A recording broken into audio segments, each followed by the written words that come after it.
What is the role of the government in realizing social economic rights? The role of the government is to ensure that it takes steps to create a conducive environment for Kenyans to enjoy these social economic rights. And that includes creating policies and laws that will be able to augment the realization of social economic rights.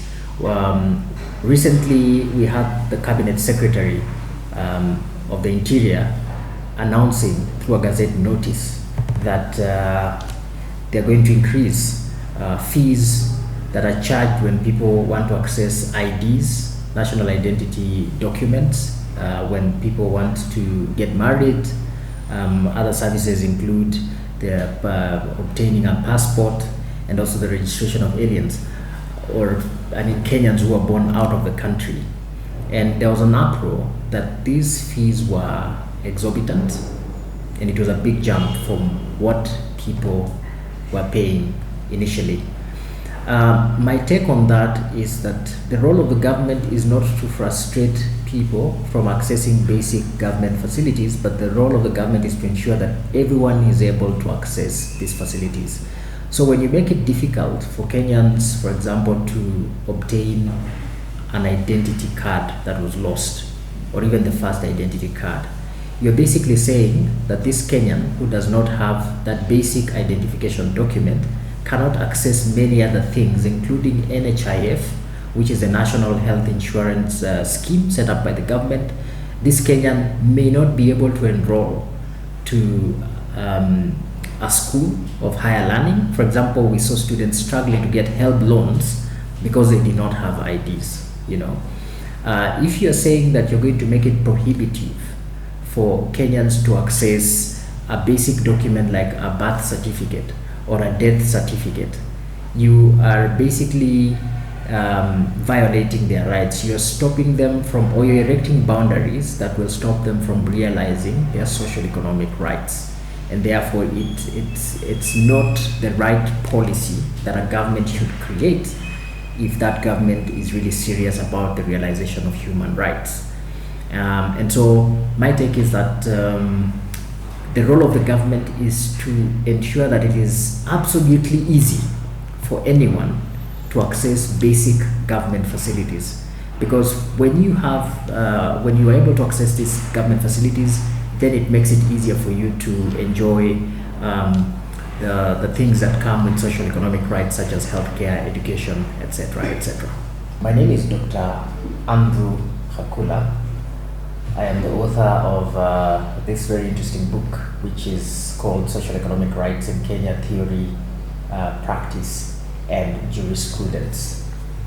I'm excited about this book because I think it's the first book that tries to help us understand what social economic rights are, what our Constitution says about social economic rights. It also helps us to understand how other countries have used social economic rights to improve the living conditions of their people. Social economic rights are kind of like a novel rights in this country. I say that because in our Constitution at independence, we did not have social economic rights. We only had civil and political rights. And so with the enactment of the 2010 Constitution, we saw the inclusion of social economic rights as standalone human rights in our Constitution. And therefore, the presence of these rights in our Constitution then necessitated our courts to be able to understand what these rights are and how they can be realized. And so in my book, I delve into the meaning of social economic rights. I also talk about how these rights have been interpreted by our courts. I also talk about comparative lessons from other similar jurisdictions such as South Africa, Colombia, on how they have interpreted social economic rights and even enforced them. Now, in short, social economic rights are rights that impact on the living conditions or the quality of life of people. In our Constitution, you find them in Article 43, And some of the social economic rights that you'd find in Article 43 include the right to education, healthcare rights, housing rights, social security, the right to access clean water, rights that talk about social security. So social economic rights in our constitution are found under Article 43, and they include the right to health, the right to clean water, the right to access medical treatment, the right to social security, and the right to a decent housing. These are human rights, and it means that if somebody is living in a shanty, if somebody is unable to access clean water, if somebody is unable to access medical treatment, their rights are actually being violated. It means that the government has a duty, an obligation to ensure that each and every Kenyan is able to access these rights. Each and every Kenyan is able to access education, for example, as a human right.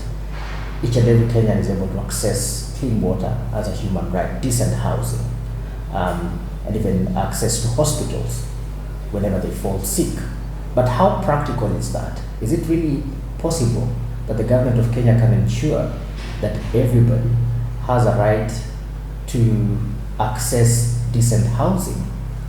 So from an economic point of view, it is a very difficult task. But yet, our constitution does not say that these rights are rights that cannot be realized. Our constitution actually says that these are justiciable rights. It means that these are rights that have to be realized, and in the event that they're not realized, then any Kenyan who feels their rights are being violated can go to a court of law for redress. I begin my book by talking about a famous musician in Kenya called Gabriel Omolo Aginga, and he sang a song back in the 70s before I was born, and the song was called Lunchtime, and Lunchtime was a hit song. And so in that song, he draws a picture of Nairobi, the city of Nairobi, where at lunchtime people engage in various activities. There are some who would go and pretend they are doing window shopping. So they're window shopping because they don't have money to buy lunch. There are others who would go and sleep at Uhuru Park. There are others who would go and buy chapati madondo, which is basically just chapati and some beans. And so he draws a picture of a hungry nation. Okay. Now, fast forward today, in the year 2023, the same activity still goes on in Nairobi, where at lunchtime you'll see people engaging in various activities. Depending on what day of the month it is, you'll see some sleeping at Uhuru Park, you'll see some pretending they're window shopping, you'll see some at the Hilton or a nice eating place having good lunch.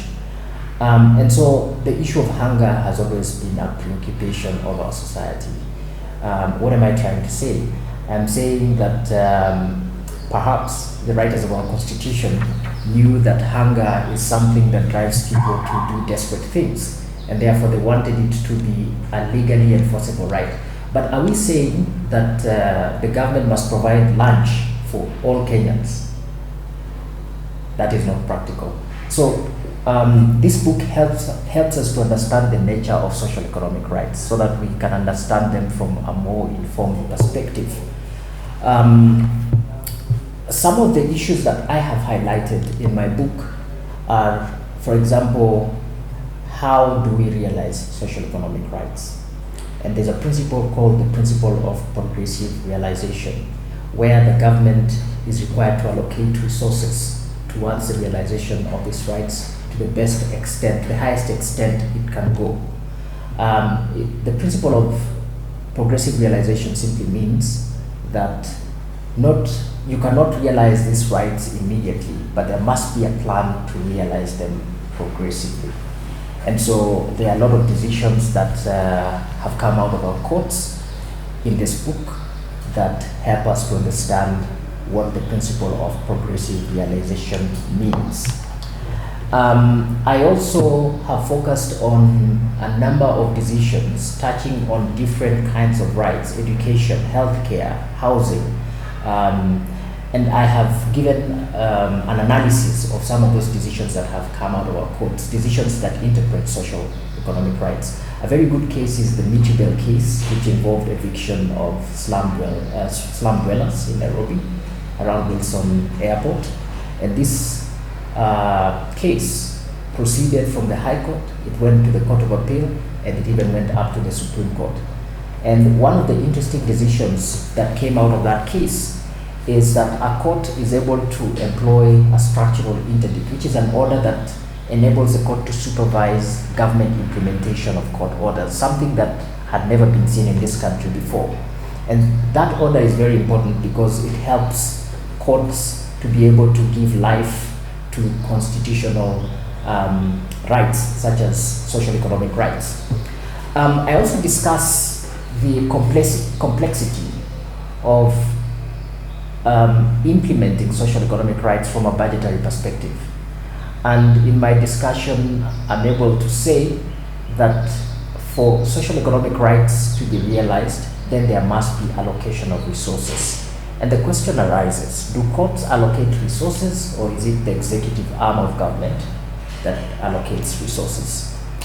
Of course, we come from a legal background that says there must be separation of powers, and that is also found in our constitution. But when we look at how social economic rights are realized, we come to the realization that there must be cooperation between all arms of government for us to realize the constitutional objectives, and one of them is social economic rights. And therefore, I help the readers to understand how courts navigate through the argument around separation of powers, that courts cannot supervise an executive arm of government that creates policy and does budgetary allocation, because the realization of social economic rights requires allocation of resources. Some of the contemporary discussions that I try to delve in include the role of the county government in the realization of social economic rights. We know that rights such as education are to a certain extent devolved. We know that healthcare is 100% devolved. We know that housing to a large extent is a devolved function. And so what is the role of county governments in realizing human rights? The reason why this discussion is important is also to help the readers understand that the obligation to realize human rights does not lie only on the national government, but also county governments have a role to play. And so one of the things that I would want county governments to take into account is their role in the realization of social economic rights. I have had the pleasure of looking at some of the county development plans. For example, the one for Nairobi, I looked at the one for 2021 and 2022, and there was no mention of human rights at all. But county governments have an obligation to realize rights such as housing, healthcare, etc., etc. We've seen the government trying to revamp the National Health Insurance Fund, which is an indication that the government also realizes that it must find a way of ensuring that all Kenyans are able to access medical care in public hospitals. There's need, of course, to allocate more resources towards education if these rights are to be realized. There's need to ensure that schools are built in places where we don't have adequate schools. There's a need to motivate those who work in the education sector by improving their remuneration. Those who work in hardship areas, the government needs to find a way of making them have a better working environment in terms of realizing these rights. When it comes to housing, some of the contemporary discussions are, for example, the housing levy. Now, in my book, of course, by the time it was going into print, the housing levy had not materialized, but I look at some of the government initiatives such as slum upgrading. I look at the previous government initiatives such as the Big Four agenda, which included housing.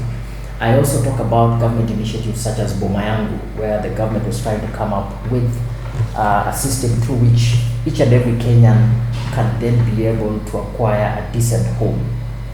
But because of the principle of progressive realization, I think the government needs to be more deliberate in terms of ensuring that people who currently reside in informal settlements are actually able to access decent housing. And so I think priority should be given to those who reside in informal settlements rather than, for example, the current government policy around the housing fund, which sort of captures everybody, and some people may not have housing as a priority. When we look at social security, the government, in my book I talk about, for example, the monies that are usually sent to our older people, from time to time, cash disbursements to them. And that is an indication that the government is aware of its obligation to ensure that it provides social security to those who are vulnerable. But I think there is room for more, because there are a lot of people who do not have employment and yet they will need social security, not just the old people. And so where we are at now is a good place, but I think there is need for improvement. And all these initiatives are actually initiatives to realize social economic rights in this country. When it comes to, again, healthcare, some of the contemporary issues are the role of county governments in providing healthcare. There's been concerns that healthcare is not being managed well by county governments, and there has been a proposal to sort of consolidate healthcare and put it under one independent commission under the national government that will be able to deploy health workers all over the country. And I think that's a useful discussion, because whenever we have many strikes in the county hospitals, it disrupts medical care to vulnerable people. And therefore, those are some of the areas that the government needs to look at, because they have an impact when it comes to the right to health care. When people cannot get treatment in a public hospital because health workers are on strike, that is a violation of their health rights under Article 43.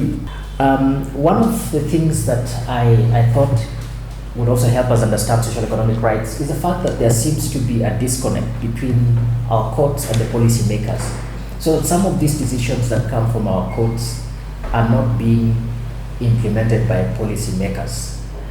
The idea behind social economic rights was to help this country to move from the place it was, where people were struggling to access education, people were struggling to access healthcare, people were struggling to access clean water, to a place where everyone has an equitable sort of access to these facilities. And therefore, some of the important decisions, such as the Mitubel case, Satrose Ayuma case, and many others, where courts have reiterated the need of the government to ensure that social economic rights are protected. If these cases could be taken by the policymakers, and when I talk about the policymakers, I'm talking about the executive arm of government, the legislative arm of government, and then appreciate what our courts have said and implement them, we would then see a great improvement when it comes to the access to social economic rights. So one of the interesting conversations that's been going on in this country is the right to education vis-a-vis the new government curriculum, which is called the competence-based system of education. There's been a concern that the government has not equipped the public schools to implement the new curriculum, and private schools are thriving, yet public schools, and these are the schools where a majority of our children go to school, have not been prepared. They don't have the facilities to implement the program. And what does it mean from, for example, the social economic rights perspective? It means that there is discrimination when it comes to access to education, and it means that probably children who go to public schools are disadvantaged and their rights are being violated. And so there's need for the government to actually find a balance and invest more funds and more resources in public schools, because that is where the majority of our students go to seek basic education. In terms of trying to realize the right to education, the government has done well to ensure that basic education is, one, free for each and every child, and secondly, it is compulsory so that no child is left behind. I think that is a good point for this country. That's a good starting point to ensure that no one is left behind and everyone has access to a school, either for free or at a very minimal fee in terms of what they pay to access education. In other advanced jurisdictions, you'd find that public schools are 100% free for children who want to access education. For their citizens, they can access education up to university level at very low rates or sometimes even free in countries like Sweden, countries like Norway, countries like Denmark. You'd find that the government has invested heavily in the public sector, and so public facilities are heavily subsidized to the advantage of citizens. And that is again a very good way of ensuring that there is a balance when it comes to fulfilling the constitutional obligations such as social economic rights. And from an expert point of view, I think that would be a good direction for the government to take. There needs to be more investment in the public institutions. So if we are talking about schools, there's a lot of investment in public schools. If we're talking about healthcare, there's a lot of investment in public healthcare facilities, so that we have a shift where majority of our citizens are going to public institutions to access education, to access treatment, and that then becomes a very easy way of realizing social economic rights. I'll delve a little into the history around social economic rights. Now, we have two international treaties that talk about human rights. The first one is the International Covenant on Civil and Political Rights. This is a UN convention. We also have the International Covenant on social, cultural, and economic rights. Now, both conventions were adopted by the United Nations at the same time. That was in the 1960s. But the reason as to why the conventions were separated, as much as both of them address human rights, was because there was no concurrence internationally on whether social economic rights were real rights or they were supposed to be what you can call a social security sort of plan that a government can implement. So for most Western countries, they don't believe that social economic rights are actually real human rights. And why is that so? Because these rights demand allocation of resources, and therefore it's just a matter of planning, and people will be able to access schools, people will be able to access education, etc., etc. But for us third world countries, we realized that it's important to have these things as human rights, so that no one can say it is a favor that the government is giving us.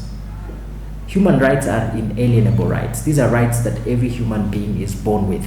And therefore, if I am unable to access education, it means that you are violating my inalienable right. You cannot take away that right from me.